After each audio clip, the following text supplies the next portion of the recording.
Let's get into what other rules we could see in a post-PSR world, Matt. One of them is the notion of anchoring, another new phrase we're going to add to the list. Now, give us a little brief explainer on what anchoring is and also what the opposition to it might be.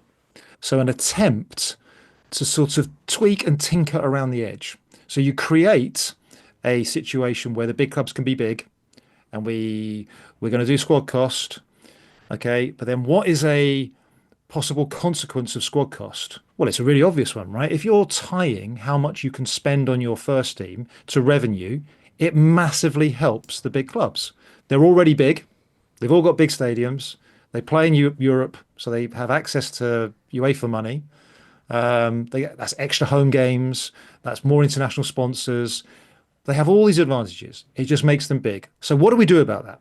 What do we do about this competitive balance issue? Anchoring is an attempt to address that. It's very subtle, and it probably isn't going to change that much. But it is, by implication, a hard cap. And it would say that you can only spend a maximum of 5 times the amount that the worst team gets in central income from the Premier League. So if we look at the table, everyone knows it goes 1 to 20, and they share the Premier League media rights out and the central sponsorship money out. The top team gets 1.8 times the amount as the bottom team. So let's just say, because it's easy maths, the bottom team gets 100 million. The top team's getting about 180 million. And that's made up of the prize money, 3-4 million per place. And you get facility fees, which is every time you're on TV, and every club is on for a minimum amount of time. But of course, the big clubs are on more often because they are the big clubs and because they're going for the title. So that's where you get the 1.8 to 1. The problem is, that is a hard cap. It is a number. It's a real number. We're saying last year's bottom team got 109, 108, 110. Multiply that by 5. That is your limit. Regardless, you could be Real Madrid and earning 1 billion. You could be earning 1.2, 1.1. It doesn't really matter. We're saying that's what you can spend. Now, if I was to say to you, Ayo or Jacob, apparently our company's doing really, really well, but they're only allowed to spend X amount on our salaries. It's a hard cap. Apparently they can't reward us for our success any more than that.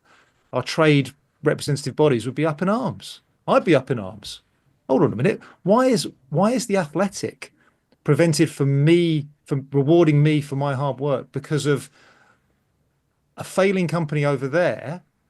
And it's a multiple on their turnover, not my own company's turnover. You can see the issue, right? This is clearly a restraint of trade.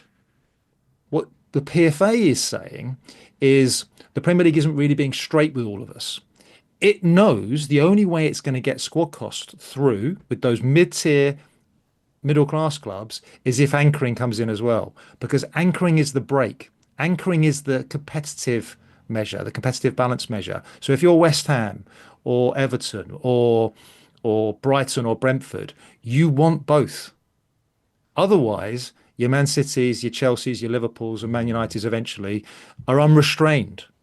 We need something alongside squad cost. So the two are together. That's the issue.